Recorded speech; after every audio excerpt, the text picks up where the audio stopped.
اللهم صل على محمد وعلى آل محمد كما صليت على إبراهيم وعلى آل إبراهيم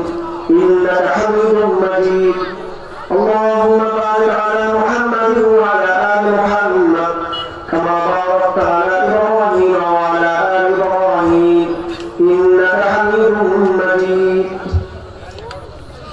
الله سبحانه وتعالى সম্পর্কে শুকরিয়া তার প্রশংসা ও তার হামদ যে আমাদেরকে ইসলামের নিয়ামত দান করেছেন তিনি আমাদেরকে ইসলামের মধ্যে ও ইসলাম আমাদেরকে দিয়েছেন যে ইসলাম সম্পর্কে আল্লাহ বলেছেন কুনতুম খায়রা উম্মাহ উখরিজাত লিন-নাস সর্বশ্রেষ্ঠ ইসলাম কারণ মুসা আলাইহিস সালাম যে ইসলাম নিয়ে